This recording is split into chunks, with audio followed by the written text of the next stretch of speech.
Hi, welcome to Write More Light. My name is Sarah. I'm with the Midwest Writing Center, and this is a web series. For folks who maybe don't tune in very often, here's what today is going to look like. Today I'm going to interview a lovely person I will talk about in a moment. And then following that interview, I will give you updates on the Midwest Writing Center, and we will leave with a prompt. Um, on other days, I will do this all alone. I'll give a short little lesson on something literary. And luckily for you, you are on an interview day, so it's not just me. Today's guest is Steve Semken of Ice Cube Press. Steve, thanks for hanging out with me. No problem. It's fun Did to I talk about writing. did I say your name right? Yeah, you did. I've never I asked you, mean, so I was worried about it.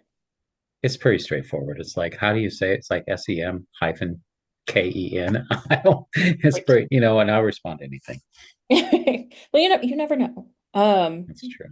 Anyway, I want to start being like very. I like to sort of treat these like a 101. So Mhm. I don't like to have no information, but I like to start simple. I like it to be very much like if I don't know anything about the topic, this will be a fine intro. Mhm. Yeah. Um, so I'm going to start by talking about publishing. How did you get into it? How did you end up with a press? Well, it's not a bad interview technique. That way, even if you know what you're talking about, you can just be like, hey, I just want to learn, right? The who, what, where, when, why system. I started publishing in 1991, and mostly because if people have listened to me before, they're going to hear some of the same things, but they won't really be, I mean, they won't be identical. But I was living in Lawrence, Kansas along the river, and I just kept getting these bad jobs. And I was at a bookstore, this Raven bookstore. I was on break, and my job, like, I just tell people this so they know, like, you can be really a long ways away from your dream, and it can still wrap around. Like, I was a telemarketing guy, and then I was a telemarketing script writer, and then I was a customer service rep at a cable company. And like at one point, they give you a raise. They're like, well, now you can be a lead customer service rep. And I'm like, wow, my life is going places. Like the only thing that ended up meaning in the end, I swear, was just like, now you get to listen to the really upset people. And so you're just kind of like, and I used to like take my breaks and run to the Raven bookstore. And I was just sitting there staring at this new book that had come out. I remember it was What Are People For by Wendell Berry. And it had this really, I can't think of the artist's name, but it was this great painting, and I just started reading that book. I got that book and started reading. I remembered, all through college, like my varied college career, whatever that means, because it didn't really amount. I mean, I have a college degree, but it's kind of irrelevant in some ways. It took me a long time, and along the way, I did used to think I'm just going to be a writer, and I really thought that I was going to be on a second floor of a building with windows open and me sitting on my manual typewriter popping away at the keys, hitting the um, return um, carrier. I know it's bad. My references are like Dell phones, manual typewriters, and like no email. So I kind of date myself. But I don't know. I just would write stories along the way and do drawings. And then I realized it had been about 5 years, and I thought, man, I really need to at least give this a try. And so around 1990, I was really trying to find myself, if that's what you want to call it. And so I was, I was working on doing septic systems in the Ozarks, and then I was doing house restoration. Then I was going to do timber framing. And along the way, I had restored VW, like the old air cooled VW bugs and buses. And so that was going to be my life. But then one day I thought, I'm going to explore this writing thing. And so I started this magazine called Sycamore Roots, New Native Americans. And I was really fascinated by local issues. And so I was like, people are becoming a second round of native to a spot. And so, like, traditions that we have, like the sycamore trees growing and the birds coming through, and just like these 100-year traditions. And I think I kind of at that time and still to this day, I kind of fluctuate between writer and publisher.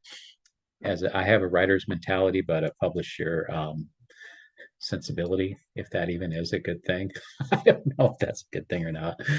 But I was reading other like Barry Lopez books or books that I really liked and writing reviews for them and then putting my ideas. You're not going to have to do much. Sorry. I'll try and keep my answers to 5 minutes. But and so then I did this newsletter and I got about 500 subscribers and but like I got a subscription from Gary Schneider in the mail. He like sent me $5. I'm like, I wish I would have saved that $5 bill now. But anyway, I sort of saw it as because I knew I was never going to get an MFA. It just wasn't my world. And so then I sort of started treating the whole thing as like my own MFA program. And so I used that magazine newsletter as a way to sort of find out if I was on the right track. And so I would do these little pieces of writing. And then I got like the people that were important to me don't mean anything in the big world, but like, Barry Lopez sent me something. Wendell Berry sent me a mean letter, but he did respond. And so I was good with that. I mean, it wasn't mean. He was just like, he said, keep up the good work. And I had asked him something like, would you read one of my chapters in my book I want? He's like, not a chance.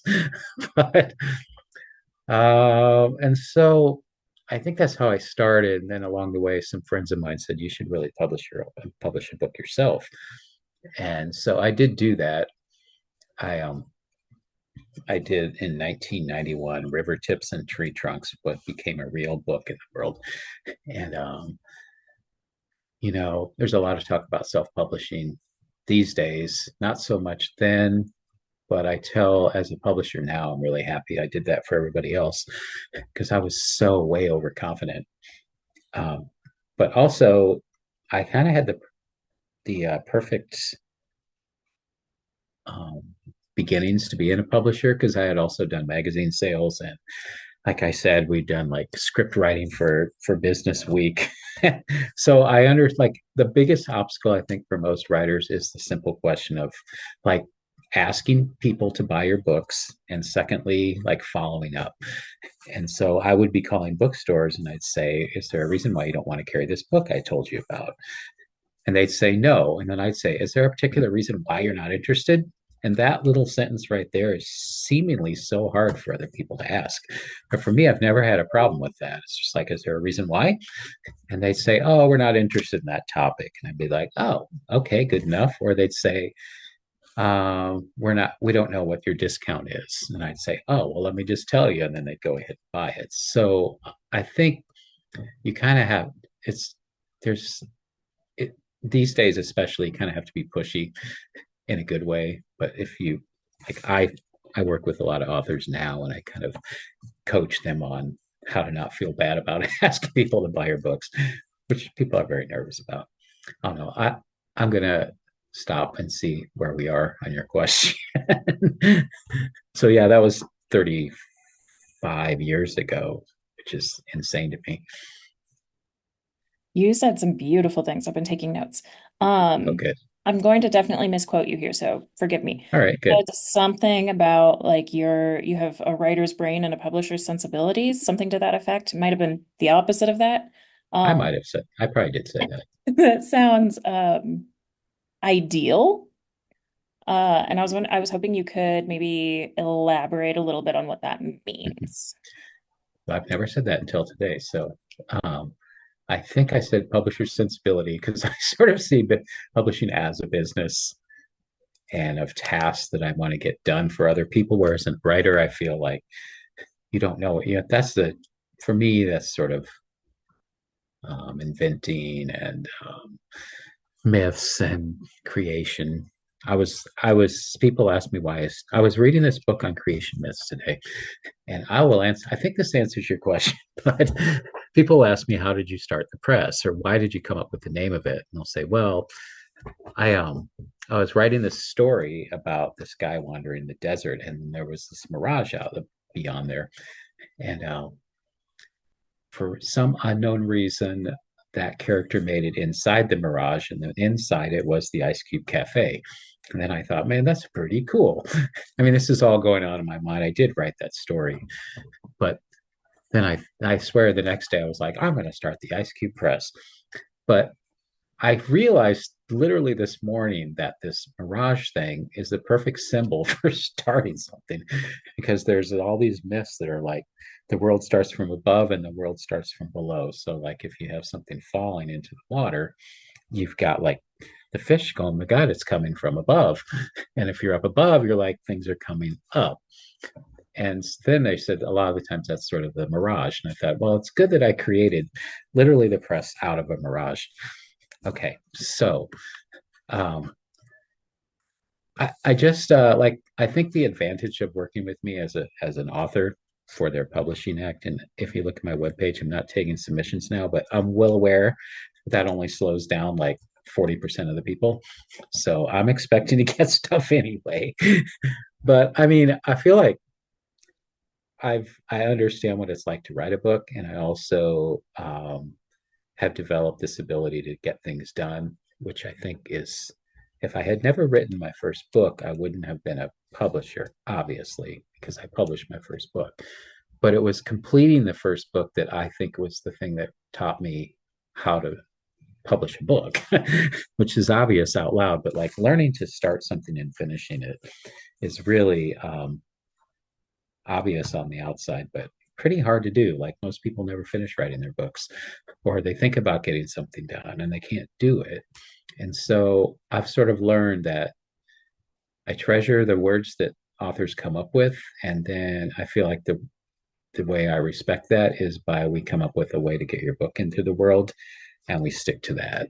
And so I'm always like, it literally stuns me when someone questions whether their book's going to come out, or a store will be like, "Are you sure that book's going to be out on the release date that you picked?" And I'm like, what are you talking about? Like, this will get done. Like, I can't even like fathom someone questioning whether it would get done because it's just like that will always happen. So I think I mean that's what I mean by a publisher sensibility is kind of like we will get this crap done, whatever it takes, and we'll figure out the timeline and it'll happen.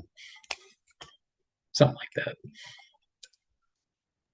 I love that. I was gonna sort of try to swerve that question into, or not swerve, tie Mm-hmm. it into my next Mm-hmm. one.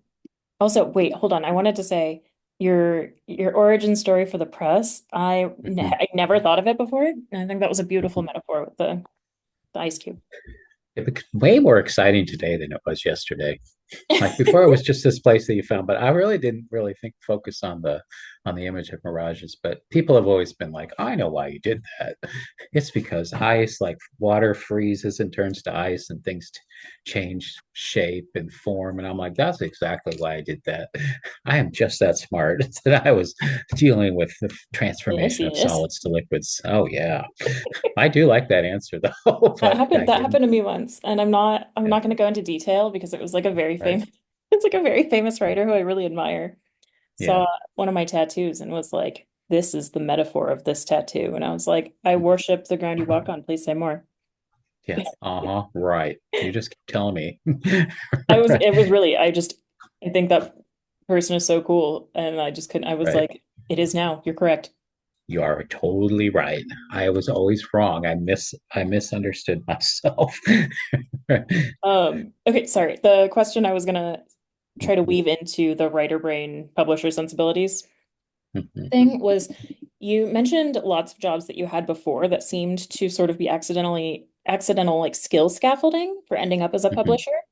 Yeah. And I think that that is probably a place where, say, someone with a writer brain and writer sensibilities would mess up. We think like, let me just call all artists the same.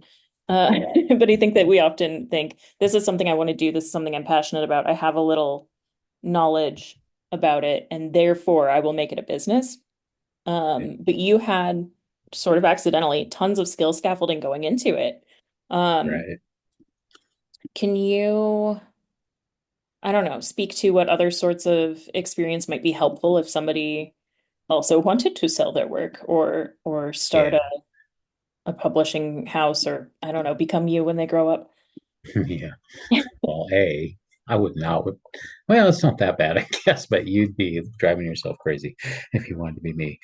But it actually is a pretty good question. I've sort of wondered why people don't ask me that more because there's like the business record and the business journals. I'm like, I'm like businesses come and go all the time.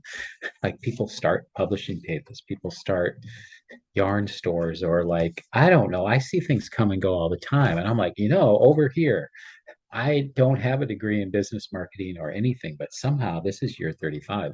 And I actually kind of semi pretend to be showing off about it only because I've sort of, it, it's a pretty complicated answer because if you just want to work for yourself because you don't get along with other people, not a great reason to start your own company because you still have to work with people, believe it or not.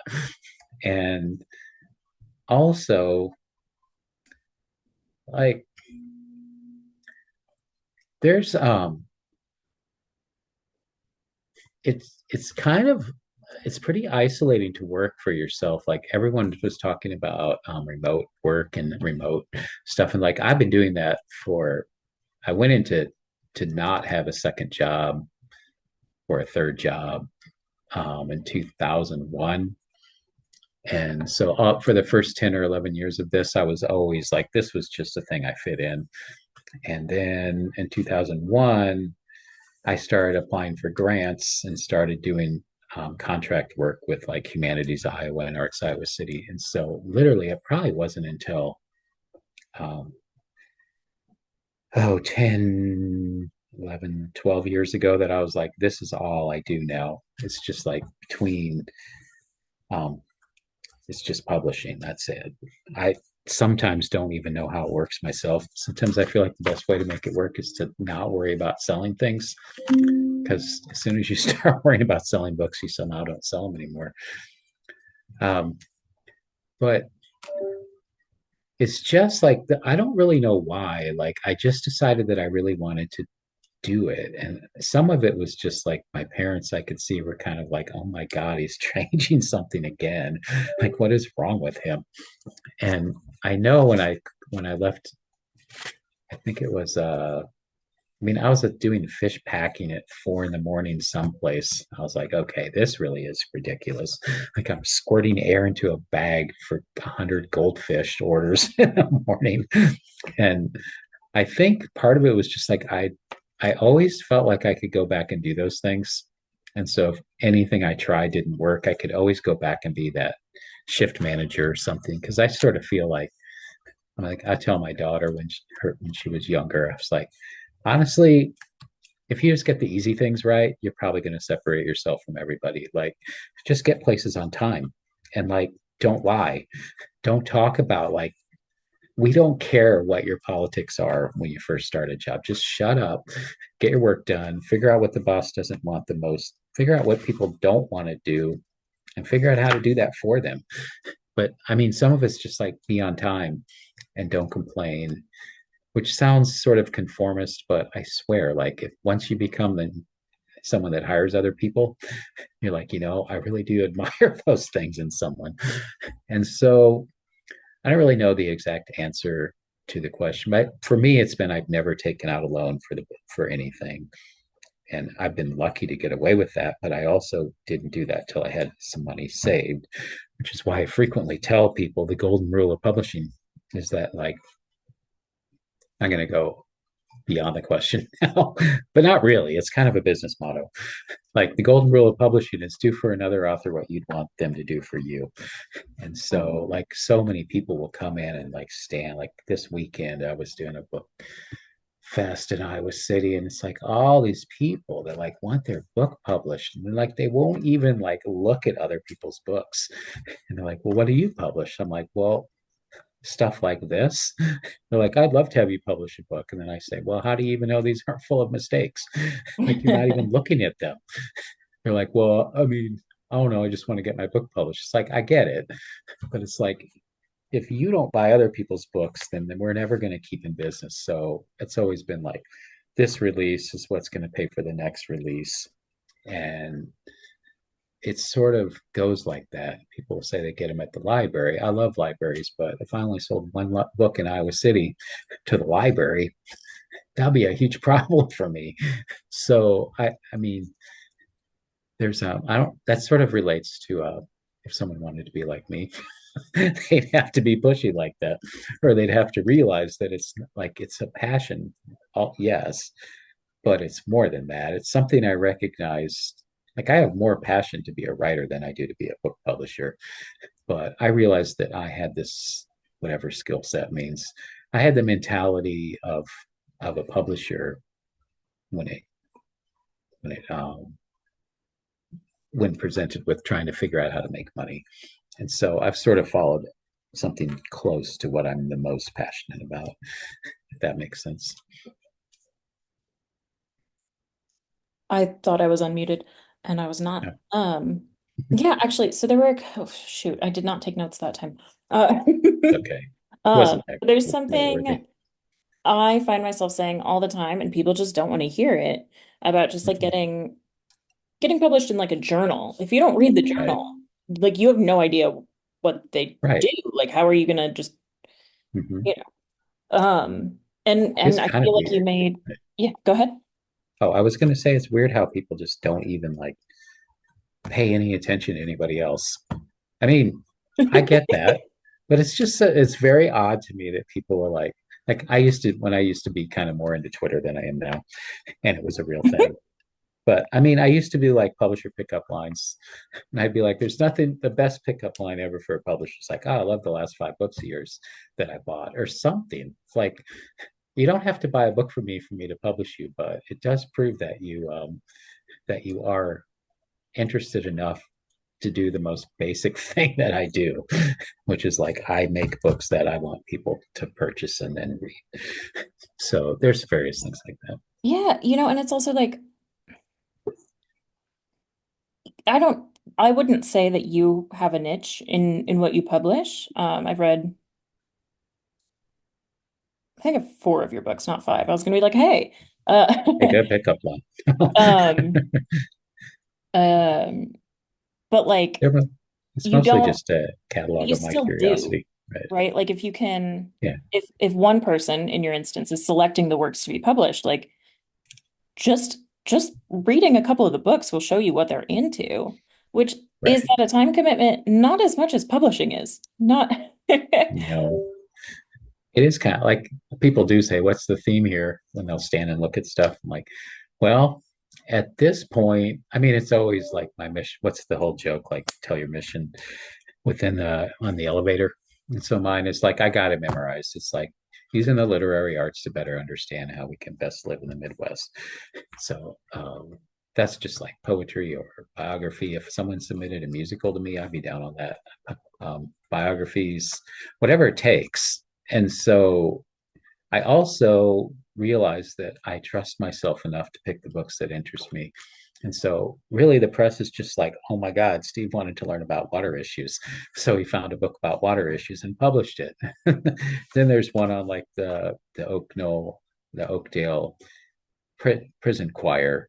And then there's one about taking care of your mother at Oak Knoll. I'm like, I'm curious about those two things. So, yeah, I'm going to take that one. And so it's kind of a reflection of um, what interests me at the time. And then I don't know, I've had good luck with most books. So I don't know. I'm just not going to be held captive by my very own, like, I'm the one that made up the point of the press. So I'd be weird if I was still controlled by my original first day idea. um it's sorry, I'm trying to make that stop making noises. I can't hear anything. Great. Love that. Um Wait, that's a problem, right? You can hear me. well, these whatever they are, apps have some like background quieting All right. technology. Mm-hmm. Anyway, I um just have these headphones on. I look like a nerd, but I can hear everything. It's perfect. I lost my headphones, so that's Yeah, there were these. Were they black ones? I never do cordless. I'm too afraid to lose them. All right. Uh Well, um yeah. Okay, so why don't I go back to my questions? Okay. Yeah, yeah, yeah. Let me say, okay, yeah, yeah, yeah again. This is back to my notes, not my questions. You said you do some coaching, and I think this is really interesting, and I think this is really worth knowing to all artists, especially. You said you do some coaching on how to not be weird about getting people to buy your book with your authors. Oh yeah. I would Well, love to know what that advice is, because I it's don't pretty know how to ask straightforward, but people for like, money. I mean, normally, like, it kind of goes into how I pick people to work with, and I'm not super perfect at it, but a lot of it is explaining, like, A, you have to have a book that I'm interested in. B, it has to be at least good enough that it makes sense. Although I'm lucky these days as I get pretty good books. I mean, they're better than they used to be, in my opinion. I mean, I don't mean that as a bad thing because the books end up fine, but the work that I used to have to put into them is more than I have to put into them now, I think. Um, so I get to know people at the beginning and find out what they're comfortable doing, find out what they're expecting to do. And that goes into whether I'm going to choose someone because I, and it sounds really overly Yeah. sappy this way, but like I frequently say, like, there's that Mary Oliver poem, which is something like, I think it says, so tell me, what is it that you plan to do with this one precious, wild and precious life? Wild and precious And life. Yep. and sometimes I think like people underestimate the amount of I put into it. Like I believe that being a publisher is my one wild and precious thing that I'm doing in the world. And so when people sort of treat it as they're not going to try super hard, or if they kind of seem to me like they're not really into it, then I immediately think, well, I'm not going to waste my life on you if you don't believe in yourself at least as much as I do. And so that kind of is how I pick a lot of the writers that I work with, because it's like I mean, I have now done this, and this is going to real sound. This kind of bumps me out, but it's also kind of cool. Like I started in my 20s, and I've been a publisher for 20s, 30s, 40s, 50s. I just turned 60. So like I have done this for like 5 decades within the 5 decades. So I sort of feel like when I say like I just don't have time for people that don't care enough to make it the best book they can make it. It kind of is as time goes on, I'm that idiot old person that's like, oh my God, you only live once. And so I'm kind of a little bit like that now. Um, that's why I love that Mary Oliver thing. So I'm like, it can be whatever you want it to be, just find something. And um, so, and as far as like learning how to sell books, it's actually not that easy, but it's like, there's this, um, it's kind of like editing a book a little bit. Like sometimes you get an author that will say, I'll say, I think it needs a little more work. And they'll say, well, I've already edited this thing twice. I'm like, okay, well, you got like 15 more times to go. They're like, oh, no, no, I can't do it again. I'm like, well, then we're just not, I've it's heard never going to happen. that average final draft is in the double digits. Exactly. But it's like you don't ask people on Facebook randomly once to buy your book one time and then you're done, even though it feels like, oh my God, I did this capitalist task of like requesting other people to be interested in what I've done. And I think I'm just like I don't necessarily think of it as selling a book. I think of it as you put a lot of effort into this thing. And don't you want to share it now? I mean, which is why I was talking about how I pick certain people. It's like if they don't seem sincere and dedicated, then I kind of already know that they're going to be a little bit too meek and asking for people to know. And it's not selling. It's like, oh my God, I'm celebrating my thing. It came out. It took me years. And that's related to another one of my overly romantic things that I tell people. And I can literally feel the audience is like, oh my God, he's the guy I want to publish my book. And I'm only going to, and this isn't my attempt to get everyone to publish with me, but you've probably heard me say this before, but part of being good at selling a book is my whole thing of like, like this is that publisher writer thing again, which is like, I understand like just act like you've never heard this before. I know you've heard me say this before. But like I get how much work it is to write a book because I've done it and I know like I get these people they're in their 40s or 50s or 20s and in between their jobs and they're like picking up their kids or taking care of their pets or whatever it is else they have to do in the world. Like they wrote this book and then they worked on it and it's not a homework assignment anymore. It's like real life. Like you don't have to write a book when you're out of school. You don't have to write one when you're in school. But like I understand that they're not homework assignments. And so when an author finally gets something done and sends it to me or presents it to me, like I just hope like and I only say it, it's almost like a public service announcement. It's like I just hope that all publishers understand that that's what you were getting from people is like their best efforts and their most passionate attempt at sharing what they care about. And so whenever we don't take books, it's like I just hope that they know like it's not just haphazardly that I don't take everything. And that passion that they put into it is why I'm encouraged and hope that they'll want to be excited about sharing it with other people. And so it all kind of goes together. Like you find someone that's really passionate, and then I work with them to make it look exactly how they want. And it's like your cover is going to be what you hope for, and I you can trust me to be helping you the most I can. And so that all kind of goes into how you sell a book. But as far as like a straight guerrilla marketing thing, it's like you have to like ask people to get you have to remind people that your thing exists like 8 times. It's kind of horrifying honestly, but it's like here it comes, it's going to be out in 2 months, everybody kind of knows about it, and then you tell people over and over about it, and almost every single person that I've ever worked with, their book I'll have them ask people to buy it, I'll tell them about their events.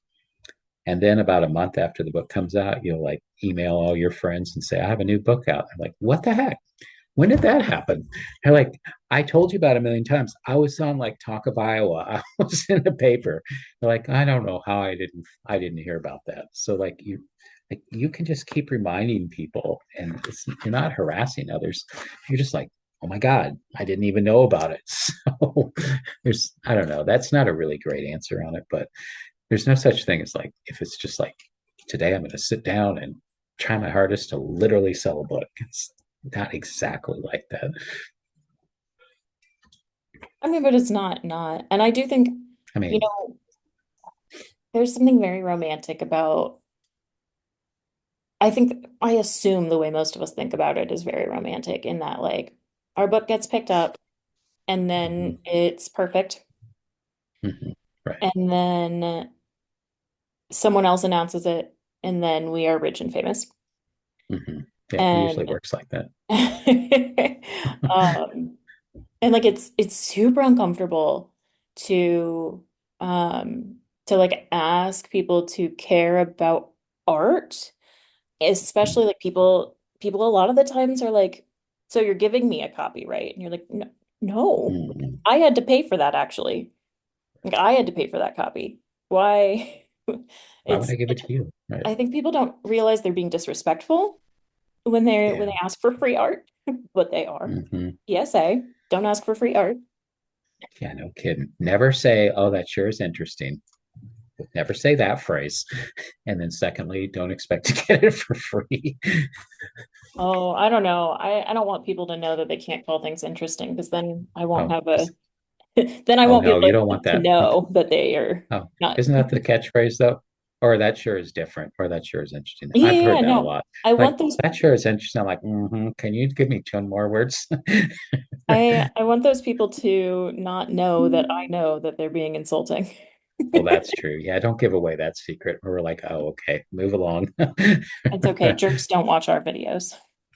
Oh, yeah, that's true. That we can just say that's the romantic perfection right there.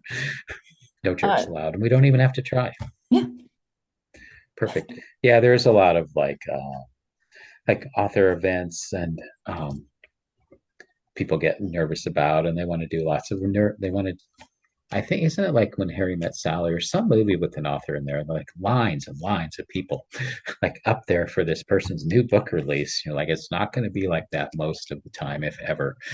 And it doesn't mean that you had a bad event and you had a bad reading. It's just like those are the extremes. Like the famous people, they're not. Most people probably don't even read the famous people's books. And they had to They be just famous want to stay first. right. Something else happened before that. Like if I bought Barack Obama's book, I might read it, but I'd also just be happy to sort of see him in person and like it's the price of admission almost. It's like I'm going to stand in line, get his book, everything's good, or whoever it is that you want it. I don't know, but there's a sort of a bit of reality checks with when a person's book comes out too, and I usually kind of talk about that before we sign an agreement. Um, I sound so official now. Sign agreements with writers, stuff like that. But I mean, it's usually I ask them like, what do they hope happens? Um, what do you want to see happen? Some people, like this guy named Mario, just did a book, and he really always wanted an event in the Quad Cities. I was like, I think you can get one at the Midwest Writing Center, and I have no idea. He never told me how well it went. I mean, he didn't say it went bad, but he really wanted to do You an know, event in the Quad Cities, and like I I was I like, I wasn't think you there. can. I was out of town. And Yeah, I like make a point of going to all our events. right. I I missed mean, he two wasn't booed this out, year. so yeah, it's a. I mean, he seems satisfied, but it was like I wouldn't have known that we sort of talked about his top things that he wanted to have. And he's like, I really want to be in the Quad Cities and share that with people. And it's like, okay, it helps me to figure out how I can make that happen. And so checked in with you all, and you guys were like, that sounds good. And so part of like being part of not feeling uneasy about selling your books is that you set yourself up to be successful at it. Like you don't say, "Oh, I want everyone in the world to own one." I'm like, okay, well, we're definitely not going to be able to pull that off. So realistic expectations helps a lot too. But I feel like we're talking a lot about sales and money, which is kind of important in my life, but it's not that important for other people. Just take it for granted. If you're going to be a writer or a publisher or any way involved in the arts, at some point, unless you're independently wealthy, which if you are, give me your phone number and I'll help you out. But um, you just have to face this like certain realities, or else you're just going to either sell your soul and be and burn out, feel like you were taken advantage of, or like I feel sort of convince yourself that it's worth it to do stuff for free. And at some point, it kind of catches up with those people, I think. I'm not muted. Uh something I didn't know about you until this weekend, and you've touched on it a little bit a couple times now. Which is why I'm swerving into this because you said Okay. we're talking about money a lot. Yeah, no, that's real. I won't mention it again. Yeah. You're more involved with your authors than most presses are. And I don't know what people's expectations are going into publishing. But as I understand it, pretty much once someone picks up your book, you're done touching it unless it's for edits. Um, as an author. Um, and I know you let your writers create their aesthetic around the book, and work on covers with you. What else, in what other ways are your authors actively involved in the creation of their book? Well, some of them just aren't. Like, but I think I think it was even when I was at a Midwest writing conference, like one of the Collins, the first time I went to that, I think someone mentioned how they never got a say in how their cover looked. And I must have looked just horrified or something. So I thought, oh my God, I forgot that that was a reality in the publishing world. And I know that that probably relates to some bigger publishers, but I'm not even sure university presses um, really give you a say on that sort of thing. Um, I think and pretty title minimal changes. anyway. Yeah, and some of them are like, I didn't even get the title in the end. They changed my title, and I just I will usually ask people what books. what books do they like, or what how they're designed or something. And I sort of feel like it's kind of like when you meet that person that's like, oh, let's order pizza, and you'll say, do you like, what kind do you like? And they'll go, I like everything. I'm like, okay, great. Well, then I think I'll get some black olive and anchovy. And they're like, well, I don't like that. And then you kind of go through everything, and in the end, you're like, it turns out you did have an opinion, and B, it turns out you really only like tomato and like something. And so people, even if they say they don't have any idea on what they like, if I start showing them type sizes and type styles and margin widths and cover options, then pretty soon they've got an opinion, which is good for me. I want that to finally kick in. It's like these margins do make your book look nicer. And so I don't really, I normally I'll figure out a way to make what they want, what an author wants, that I also think is reasonable. Like no one has really proposed anything that I thought was kind of out of control. But some covers I've been like, I don't know, I think we might want to work on this a little bit more, even though I know you like it. So There's I mean, but I've never, as far as I know, and this is, I said I wasn't going to talk about money, but one of the best ways, one well, of the I was best just gonna say ways there's the to mark, unfortunate fact that like people will buy based on the cover. right? And also, like, I cannot imagine, like, if I went to all this trouble and published somebody's book and then they didn't even like it, like, that would be the worst. Like, talk about sales in reverse. It's like, I have this book that came out. I don't even like it. I can't believe my name's on the cover. And so everywhere you went, you're like, yeah, this is my new book. I don't really like it that much. Like, I never want that to be said about anyone that I work with. I want them to be like, oh my God, it was exactly what I'd always dreamed of. I used Mhm. to call myself like a dream enabler more than a publisher. It's like, what do you most want in the world when it comes to your book? And okay, let's make that thing happen. And so that used to be my big writing conference phrase. Maybe I should start using that again. I'm not a Yeah, publisher. that's I'm a dream enabler. that's beautiful. And also like It's kind of it true would work on sometimes, me. but I'd be you're like, like, all that's right. I would like my dreams to come true. Thank you. I mean, it kind of like that is kind of my ultimate hope.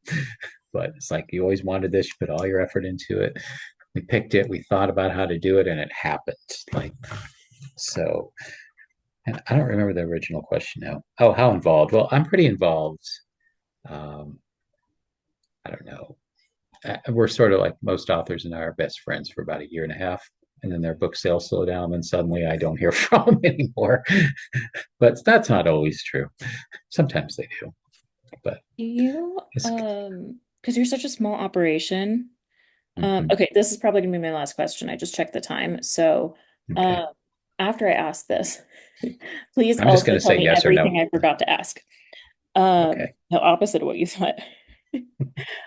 You're such a small operation. Do you what does marketing look like on your end? I want to add quickly that like I know, and I hope that other people know that authors are expected to market their book. Mhm. Okay, back to you. What does marketing look like at such a small operation? Well, I know you're going to be really surprised here. I'm going to give you like this roundabout answer. But well, when everyone says it's a small operation, I do actually realize like, and it kind of goes back to your what would it be like to be a publisher? In my case, it's like somewhere along the line, I decided that I did like editing, I did like marketing, I did like page design and everything. So like I'll work for 20 minutes on some press releases, then I'll go down to my warehouse and pack up the orders for the day, and then I'll go to the post office. So marketing is kind of infused with everything I do because I'm sort of as I make a cover or I have a book. I'm doing one on Grant Wood Memorial Stained Glass at the Veterans Building in Cedar Rapids. There's an event on November 22nd at 7 o'clock at the Veterans Building in Cedar Rapids. And there's going to be music and it's going to be a really amazing event. But as I've been working on that, I Will you constantly, repeat that? oh, the event? Hmm. Oh, well, you can find out lots of things by, I'm going to give you my whole, how you can get in touch and find out more about the press Okay, cool. spiel. But this one, but as I was doing, like, I went to the building where the gold stained glass is and met the author and the museum director.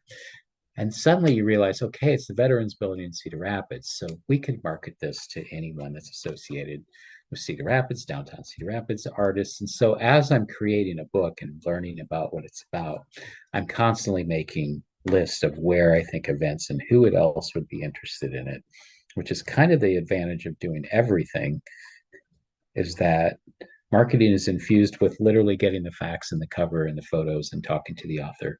And so then I asked them, like, what groups are you part of? And she's part of the Grant Wood History Society, and she volunteers at the History Center, and she's in a writing group. And so I'm like, okay, these are all the marketing ideas. It's not so much like, I hate the word platform. In fact, I'm not even sure what that really means. And then, like, people will tell me they have 5,000 Twitter followers. I'm like, good for you. I mean, if you look at how many views you get, some of those people have like 3 views when they post something. So I think marketing is just all encompassing along the way, and I'm constantly telling people to make a list of everyone you know that think would be interested. What groups do you know that might want to host you? And for me, that is marketing. Um, but now, because we're going to run out of time, I'm going to be like, you can always find out more about the press at our No, no, no, website, you which can keep is, talking. I just wanted oh, to sort of give that like right. this is But my that's last. kind of the marketing thing. It's just like, I find that it's integrated with everything. And so even when we start setting up events, or I'll see ties between um, the Downtown Association in Cedar Rapids and the Cedar Rapids Museum of Art. Or so the marketing task is what are all the reaches that this topic has to offer? And so, like, this one in particular seems easy on the outside. We'll see how it goes, but there's a lot of interest in Grant Wood in general in that town, and he's also pretty well known. So the marketing is, and but it's also, I tell authors a lot of the time that they're the best thing they have going for them is that I'm going to be helping them, and the worst thing they have going for them is that I'm going to be helping them, because, like, I can only do so much. And, like, if they want to get on the news and in Boston, I'm like, I'm not your person. Like, I can't do that for you. But if you want to be in the actually, I wish I could say I could get you in the Quad City Times, but I can't usually. Like, I can get you on some things that I if we have a small list of things that can happen. I'm discovering that I'm going to make a shameless plug, though, for my Substack thing that I started, because so many people are on Substack now, and I don't have a lot of subscribers, but I'm starting one this year on publishing. I think I call it like Ice Cube Press Smart Thoughts on Publishing and Living or something, because you got to make it like, wow, I want to be part of that. But it's I think it's called it's Ice Cube Press on Substack. But the reason I'm mentioning it is because I see it as a pretty, I know it's probably going to fade and something else will come along in a couple of years.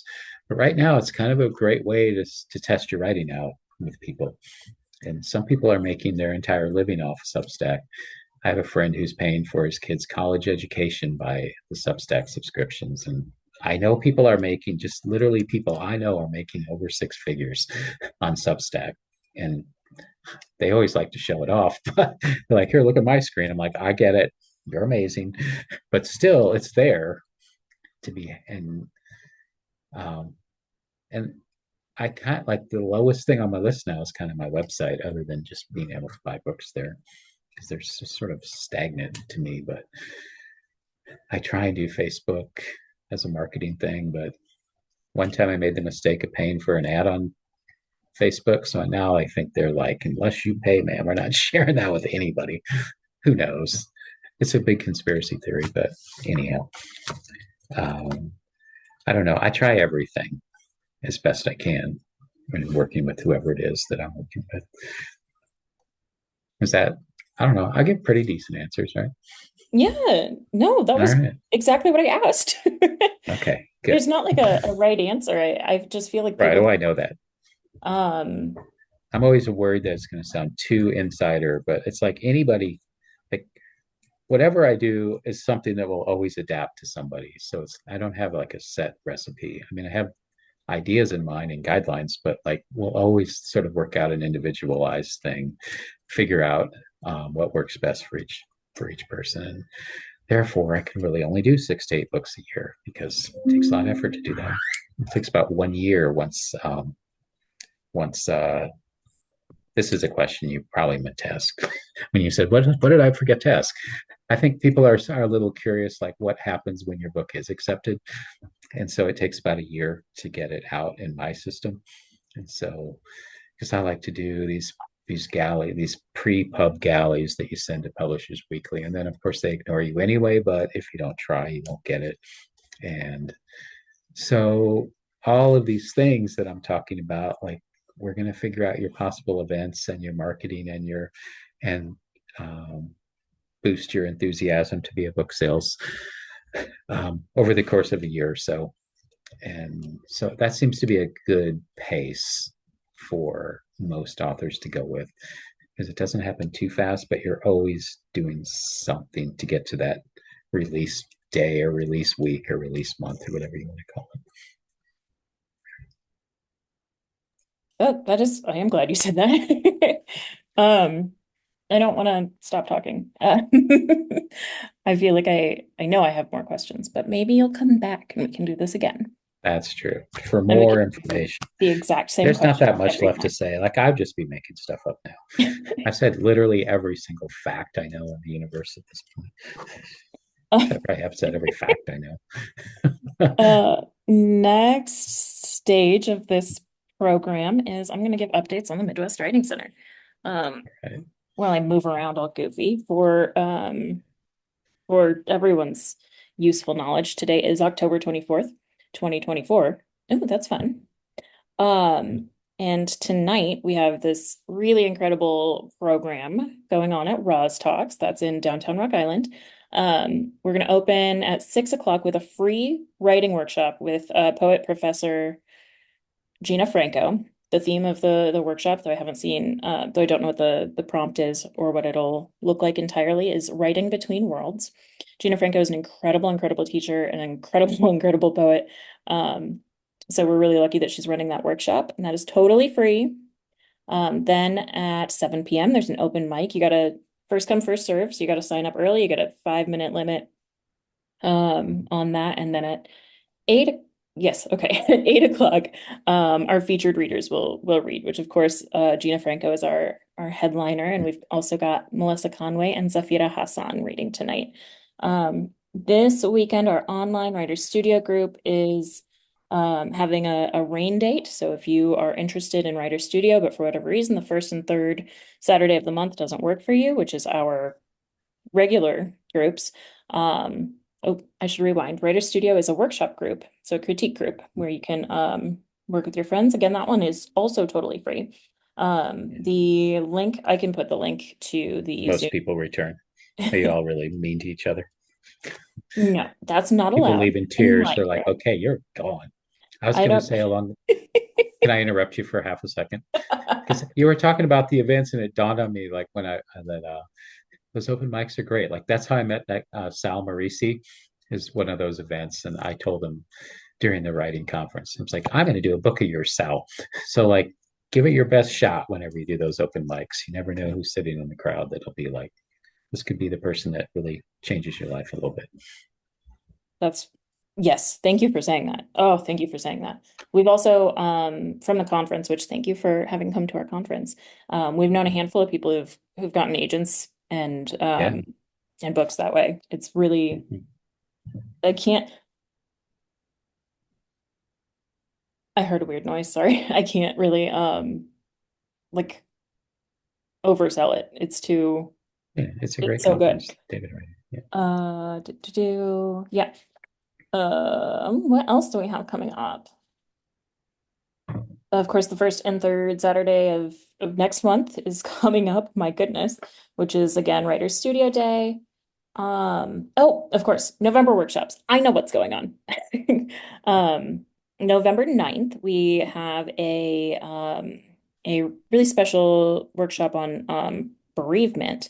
So that's the workshop is called Narrating Grief Through Poetry, and we've got end of life doula Becky Nakashima Brook will be there to work folks through some healing and grief practices. And then our director, poet Ryan Collins, will be there to teach some poetry exercises. That's going to be really, really special. Um, Not something I've really ever seen before. And that Mhm. is $20. The on November 18th, yes, November 18th, my half birthday. Uh, we have another workshop that sounds really, really cool. And to my knowledge, we've never done anything like this. Wow, that's two in one, two in one, two things You I've never guys are done going before. crazy in November. It's called Application Boot Camp. So, Jeffrey Wolf, who has had every, he's had so many fellowships and residencies. He's probably had a few too many, honestly. Honestly, he's hogging them all. It's So like, come on, buddy. he is going to teach us how to get them at Oh, this okay. workshop. Yeah, the goal for the workshop is teaching us how to really knock out the application process for the grants, residencies, and fellowships that we want, and also how to find the ones that are a good fit for us, stuff like that. And that is $10 for members and $20 for non-members. And I think And that's where tips are encouraged, right? Gives you a better chance of getting those grants. I don't know. I haven't taken the class yet. That's true. For $50, he'll guarantee you. Just kidding. You're a great guy. Can't believe you're Um, allowing me to sit here while you talk about this. no, this is great. Normally, I'm looking at my own reflection, being like, "Why are you still No. talking?" Oh God. Um, Now I just imagine you saying it to me. Yeah, why are you still talking? I'm just kidding. That's all the updates I'm gonna give today. We've got more stuff coming up, of course, in November, December. Um, Now it is time for me to look up what the writing prompt is because I didn't keep that on my screen. I have to prepare these things and Okay. then I am not ready for them. Well, Mhm. what happens when you give people the prompts? Um, I'm just suggesting folks take this prompt with Oh, them. This prompt is a public gotcha. service. All right. I didn't know if you're like yeah, tweet them back to us or something like that. I would love that. I would absolutely love that. I say that in our newsletters sometimes. Like if you come up with something cool after this Sure. prompt, you've got a something you're struggling with your writing or a triumph, you got picked up for publication or whatever, let us know. We want to shout you out. Ooh, I should start up a prompt counseling service. For Oh, that's 40 a good bucks, I'll look at your prompt and I'll be like, you know what? idea. There's this I'm thing here called for you. BetterHelp. I'm just kidding. Okay. So for the prompt, I encourage you to set 5-10 minutes on a timer and just sit down and do what comes. I don't care if it's a journal, I don't care if it's poetry, prose, a math assignment, whatever it is that comes, we're glad to be writing. Today's prompt is just the following sentence. Someone is sitting in your chair. That's what I've got for you today. Thank you so much, Steve, for hanging out with me. And thanks, folks, for tuning in. As always, please write more light into your life.